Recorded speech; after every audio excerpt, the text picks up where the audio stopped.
What's up, Dragon Brood? We just got a whole slew of cards for Marvel in Magic. Like, enough that I went and changed shirts just to do this video. But this is actually going to be really cool to talk about. We saw a lot of cards. Yeah, let's just get into the cards and talk about them.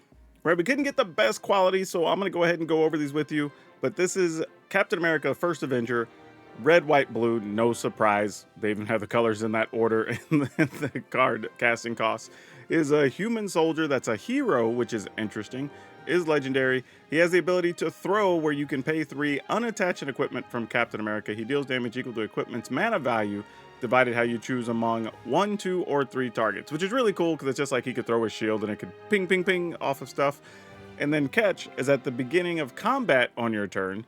Attach up to 1 target equipment you control to Captain America. So basically, he can throw his shield, hit a couple things, and then get the shield back. But you could re-equip something else or whatever if you want to move equipment around, which is actually pretty cool, which makes him a great card for the various equipment decks.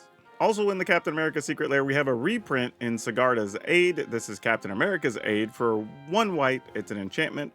You may cast auras and equipment spells as though they had flash. When an equipment you control enters, you may attach it to target creature you control. So nothing surprising there, just cool art. You get the Falcon on this one, which is super nice. Kind of shows that Marvel and WotC have kind of decided to make things that people are familiar with in the MCU available in the artwork, even though we're pushing the stuff from Marvel Comics. So probably where there's comic elements that are the same in both, we will get those on the cards.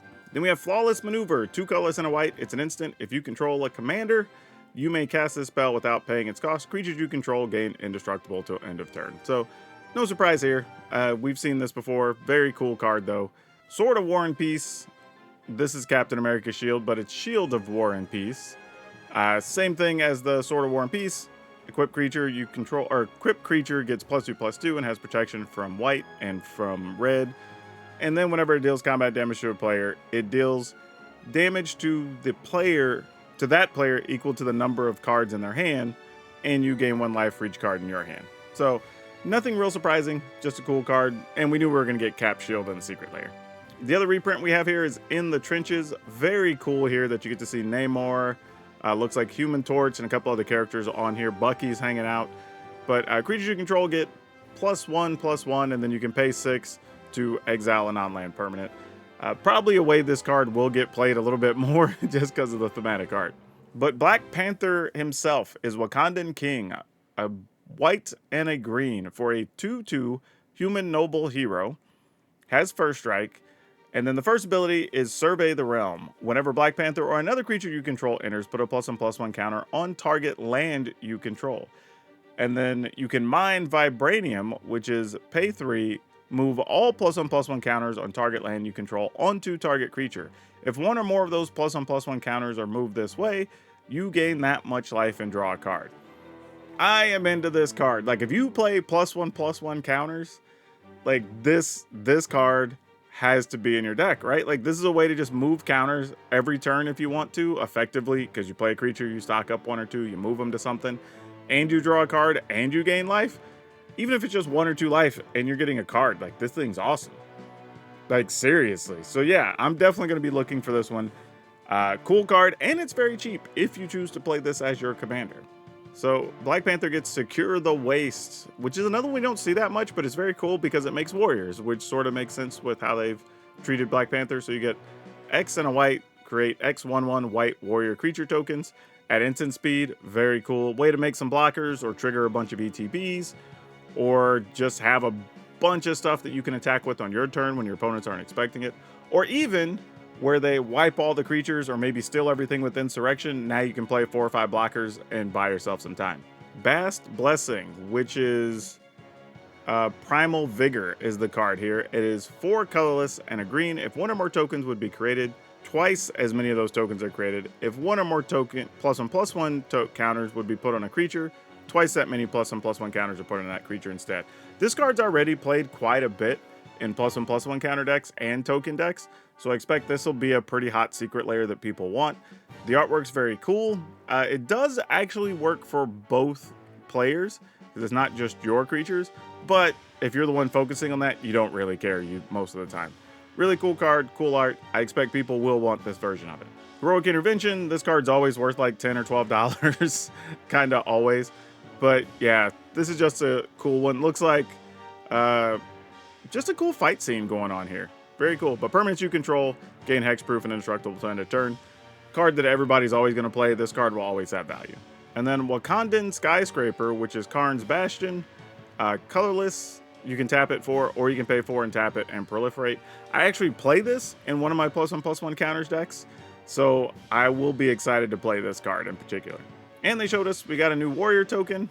It's a little on the nose, I'm not gonna lie. We could have done better. I would have liked them to look more like they did in the movie, more with like the Wakandan gear or whatever, but it's cool. It's a generic warrior, it's fine. Also, no surprise here that we are getting an Iron Man Secret Lair. So this Iron Man is Titan of Innovation, 3 colorless, blue, and a red. So 5 mana for a 4/4 human hero. He only has 2 creature types, not 3 like the other 2. It does have flying, does have haste, Genius Industrialist ability. Whenever Iron Man attacks, create a treasure token. Then you may sacrifice a non-creature artifact. If you do, search your library for an artifact card with mana value equal to 1 plus the sacrifice artifact's mana value. Put it onto the battlefield, tap, then shuffle. Yeah, this is a good ability, right? If you're already playing any amount of artifacts, heck, honestly, if you're playing some Captain America deck and it plays equipment and whatever, you can play Iron Man in there, which kind of makes sense that they're going to team up. And then just keep finding the best thing in your deck that costs 1 more than the other thing you sacrifice. And just generating treasure along the way, which is pretty cool. The fact that it also has haste, so the turn you play it, you can just fly over and hit somebody, also very cool. Yeah, just really neat. We now have the best visual for Galvanic Blast. Just all the different Iron Man armor shooting stuff. Just deal 2 damage to any target. If you have Metalcraft, you deal 4 damage. So yeah, just cool artwork on a card that already gets a bit of play. Commander's Plate, I haven't been seeing this card played as much, but this is actually a cool way to depict Commander's Plate. But it's a 1 colorless equipment. Equip creatures +3/+3. Has protection from each color that's not in your commander's color identity. And you equip Commander for 3 or any creature for 5. So really cool card. I think this is one that you can also get very cheaply. When Iron Man attacks, you can sacrifice a treasure.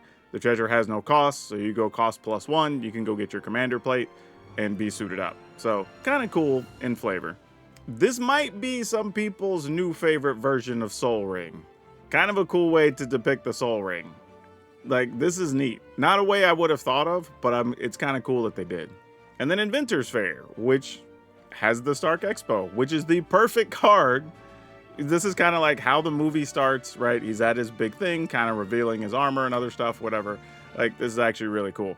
But at the beginning of your upkeep, if you control 3 or more artifacts, you gain a life. You can pay 1, tap it for colorless. You can pay 4 and tap it. Sacrifice Inventor's Fair, search your library for an artifact card, reveal it, put it in your hand, shuffle, activate only if you control 3 or more artifacts. Yeah, this is just an easy shoe-in. But we're not done. You can also get a Storm Secret Lair. So Storm is a colorless green, blue, red. A mutant hero, again, only 2 types here. Flying and Vigilance for a 3/4. Has Ceaseless Tempest. Whenever Storm deals combat damage to a player, the next instant or sorcery spell you cast this turn has Storm. So Storm has Storm. That's cute. I guess we should have seen that coming. Aurora Borealis, like her name, which is funny. But it's a Metamorphosis. Or Metamorphose, I should say. Colorless, and then split Gruul mana. Instant. You pay 2 mana, you get to add 2 mana of any color to your mana pool, and you draw a card. So, yeah, this is one that gets played in a few decks in older formats, but not super sought after because there's a few out there. Of course, Storm gets Lightning Bolts. Lightning Bolt's pretty much always going to be worth $1 to $3, almost no matter what version it is. So, always some value in Lightning Bolts. Storm's Will, which is also Jessica's Will, which is a big include because Jessica's Will is always a super popular card in Commander. Matter of fact, I think Jessica's Will right now is like in the $20 range. So this is a very good include. Probably will bring down the price of Jessica's Will a little bit, but even then you're probably still looking at worst a $12 to $15 card, which is actually pretty cool. Probably will make the Storm one of the more popular ones by itself. Also Ice Storm, because I guess Storm's in the name, but you pay 2 colorless and a green, destroy a land. Kind of a weak inclusion. I don't even remember the last time I saw an Ice Storm cast or anybody even talk about having one cast on them, but I guess. We also get Wolverine. Best there is. A colorless, a green, and a red for a mutant berserker hero. And it's probably important that he's a mutant because I have a feeling once we get to the actual set release next, probably summer, I think it is, that will matter. But it's a 3 mana 2/2. He has unrivaled lethality, which is double all damage Wolverine would deal. Notice it doesn't say combat damage, so if you can equip this up with something that lets you tap to deal damage or whatever, it will deal double that damage, which is pretty important. Or fight spells could also matter. At the beginning of each end step, if Wolverine dealt damage to another creature this turn, put a +1/+1 counter on him. You can also pay a green and a colorless regenerate Wolverine, which is really funny. So yeah, really fitting for this card. Not a big surprise there. I think this is actually kind of a well-made all-around card, right? It wants to fight creatures. If it does, it gets tougher, and you can regenerate it along the way. This also makes sense to include Berserk. It's 1 green, cast this spell only before combat damage step. Target creature gains trample and gets +X/+0 to a turn where X is its power. So basically double its power and it gets trample. And then at the beginning of the next end step, you destroy that creature. You don't really care if Wolverine's your commander because you can just play it again later. But another reason this is a big include is I think all the reprints for Berserk are like over $20. Kind of in the $25 range. I think even the 30th anniversary one is worth a bit. Any of the old ones, if you're talking unlimited or older, I think start at around $100. So this is a pretty good reprint, even if it brings the price of Berserk down, because I think one of the other ones is a secret layer, so I don't think that's going to harm the value very much here. So you're looking at this card probably still being a $15 to $18 card down the road, even if a lot of these get sold, which is very cool. Rite of Passage. 2 colorless and a green. Whenever a creature you control is dealt damage, put a +1/+1 counter on it, and it's an enchantment. Makes sense in this deck, right? If your goal is to play a lot of different spells that make creatures deal damage to each other or whatever, all your creatures are going to be getting extra counters. Like, this makes a lot of sense. Good inclusion. Also, this might be the first time that Rite of Passage has had a reprint. The old one was only around like $5 or so, but it's interesting to have this one included. Rhythm of the Wild. This is a cool card. Still gets sought after. Not a lot, just a couple of dollars, but colorless, red and a green. It's an enchantment. Creatures, spells you control can't be countered. Always a cool benefit. Non-token creatures you control have Riot. So that's actually pretty cool too, which I believe Riot is either, when it comes into play, you can give it haste or you can give it +1/+1. So very cool inclusion here. A little bit of +1/+1 stuff, being able to give some stuff haste. Stuff can't be countered. Just a good all-around inclusion for the type of deck you probably want to build with Wolverine. And then we have Adamantium Bonding Tank, which is an Ozolith. So 1 colorless, a legendary artifact.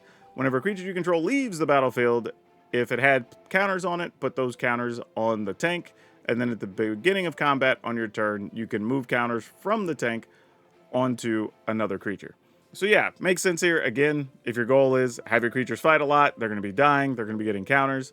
You put all those on the tank, then the next thing comes out it's even bigger, and now it's easier for that to fight other things. Kind of a whole pattern going on. We did get one more interesting note here in Earth's Mightiest Emblem.